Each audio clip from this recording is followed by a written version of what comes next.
Hi everyone, আসসালামু আলাইকুম, good morning, শুভ সকাল সবাইকে। তো বন্ধুদের দেখাতে চলে এসেছি কিভাবে আমি শিলপাটা দিয়ে শুটকির ভর্তা করি। সেটা বন্ধুদের সাথে আজকে একটু শর্টকাট ভাবে শেয়ার করব। কারণ দেশীয়ভাবে এই খাবারটা খেতে আমি খুবই স্বাচ্ছন্দ্য বোধ করি। আর যখনই ভর্তা করি আমি বাটা ভর্তা, তখন শুটকির ভর্তাটা আমি এভাবেই করে থাকি। তো যেহেতু এক হাতে মোবাইল ছিল, আর এক হাতে আমি শিলপাটা দিয়ে বাটছিলাম, তো সেটাই আপনাদের দেখাচ্ছিলাম। তো বন্ধুরা, কারা কারা আপনারা শিলপাটা দিয়ে ভর্তা খেতে খুব পছন্দ করেন আমাকে অবশ্যই কমেন্টস করে বলবেন। তো আমি আজকে মহাখুশি, কারণ এই কারণে শিলপাটা দিয়ে যে ভর্তাটা করছি শুটকির ভর্তা, সেটা দিয়ে আজকে পেট ভরে ভাত খাবো।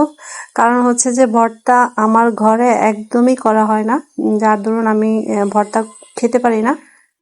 তো আজকে এই যে আমি ভয়েস ওভার দিচ্ছি, তারপরে ভর্তা দেখে আমার জিভায় লালা চলে আসছে। আমার এমন খারাপ অবস্থা, আমি ভর্তা দেখলে পাগল হয়ে যাই, কিন্তু মূলত ভর্তা করারই সময় পাই না। তো আজকে সব ভর্তাই রেসিপি রেখেছি। আজকের আমার দুপুরের মেনু হবে ভর্তা, ডাল। তো এগুলোই হবে আমার আজকে দুপুরের মেনু। তো ভর্তাটা আমার প্রায় হয়ে গেছে, আদা বাটা করেই আমি পেঁয়াজটা রেখেছি আর শুকনা মরিচ দিয়ে আমি ভর্তাটা করছি, বেশি করে পেঁয়াজ দিয়ে এবং বেশি করে শুকনা মরিচ দিয়ে।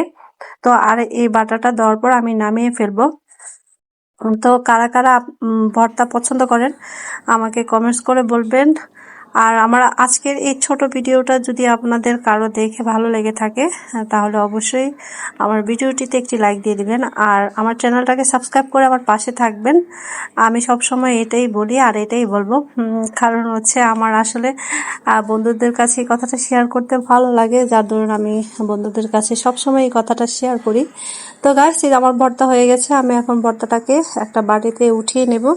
আমার দুপুরে খাওয়ার পর মেবি থাকবেও না, অল্প একটু হয়তো থাকতে পারে, কারণ আমার সাথে সাথে আমার বড় ছেলেও ভর্তা খেতে খুব পছন্দ করে।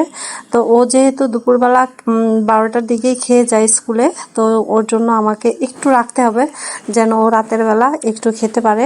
তো আমি সবটা খাবো আর অল্প একটু ওর জন্য রেখে দেব, যেহেতু অনেকটাই ঝাল দিয়েছি, বেশি ঝাল আবার ও খেতে পারে না। ভর্তা পছন্দ করে ঠিক আছে, কিন্তু ঝাল খেতে পারে না, এই হচ্ছে সমস্যা। তো ওকে যখন ভর্তা দিই, ঝাল কমিয়ে তারপরে ভর্তাটা মূলত করে থাকি। আর যেহেতু আমি খাবো চিন্তা করলাম, তো সেই জন্য একটু বেশি করে ঝাল দিয়েছি, কারণ ও দুপুরবেলা খেয়ে গেছে। সেই জন্য ওর চিন্তা আর করি নাই, শুধু আমার চিন্তা করেই ভর্তাটা করলাম। ওর জন্য না রাখলে জিনিসটা আসলে ভালো দেখায় না, তো সেই জন্য ওর জন্য আমি রাখবো। কারণ হচ্ছে যে ও ভর্তা খাওয়ার জন্য খুবই পাগল থাকে। আমি মূলত ভর্তা করে ওকে খাওয়াতে পারি না, সব জিনিসই খাওয়াতে পারি, মূলত ভর্তাটাই খাওয়ানো পসিবল হয় না। হঠাৎ হঠাৎ যখন ভর্তা করি, ও তখন খুশি হয়ে ভর্তা খেয়ে থাকে।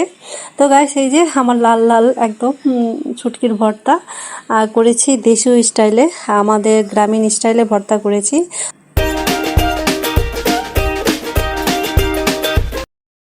ডাল রান্না করছি, আজকে দুপুরের মেনুটা শেয়ার করছি আপনাদের সাথে। এই হচ্ছে ডাল। ডাল এখন পর্যন্ত বাগার দেওয়া হয়নি, ডালটা বাগার দিব। আর সাথে করেছি হচ্ছে আজকে ভর্তা। সর্বপ্রথম দেখাচ্ছি শুটকির ভর্তা। লাইটটা একটু জ্বালাইনি, কারণ অন্ধকার লাগতেছে। এই হচ্ছে ডাল, এই হচ্ছে শুটকির ভর্তা, আর সাথে করেছি আলু ভর্তা। তারপর রান্না করেছি ভাত। দুপুরবেলা বড় ছেলে যখন স্কুলে যায়, তো ওকে ভাত দিয়ে দিই, ভাত খাওয়াই দিই। তো ওকে একটা ডিম ভাজি করে ভাত দিয়ে দিয়েছে, ও খেয়ে গেছে। আর এই যে ডালটা বাগার দিলেই আমার আজকে দুপুরে রান্না কমপ্লিট হয়ে যাবে। আর ছোট ছেলের জন্য একটা ডিম ভাজি করবো, নইলে একটা মাছ ভেজে দেব। আর ভর্তা বেশি হয়ে যায় বলে এই যে 2টা আলু রেখে দিয়েছি, পরবর্তীতে কোনো কাজে লাগানো যাবে। তো পেঁয়াজও বেশি হয়ে গেছিল, এটার মধ্যে পেঁয়াজ রেখে দিয়েছি, দেখাচ্ছি আপনাদের। ভেবেছিলাম ভর্তাতে দেব, তো ভর্তাতে বেশি হয়ে গেছে। এই যে ভর্তার জন্য পেঁয়াজ কেটে রেখেছিলাম অনেকগুলা। তো 2টা আলু বেশি সেদ্ধ মনে হচ্ছিল যে ভর্তাটা বেশি হয়ে যাবে, তো সেই জন্য রেখে দিলাম।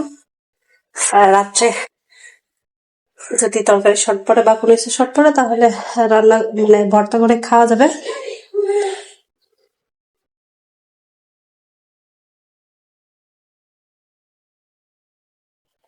রেখে দিলাম। তো গাছ ডালটা বাগার দিয়ে নিই, এই কড়াইটার মধ্যে ডালটা বাগার দিব।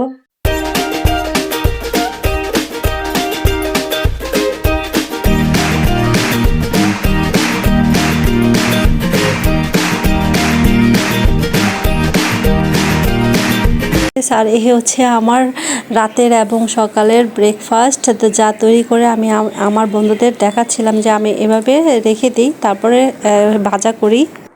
আজকের এই মিনি ভিডিও দেখে যদি আপনাদের ভালো লাগে অবশ্যই ভিডিওটিতে একটি লাইক দিবেন আর আমার চ্যানেলটাকে সাবস্ক্রাইব করে পাশে থাকবেন। তো বন্ধুরা সবাই ভালো থাকেন, সুস্থ থাকেন, এই বলে বিদায় নিয়ে নিব। আসসালামু আলাইকুম, আল্লাহ হাফেজ।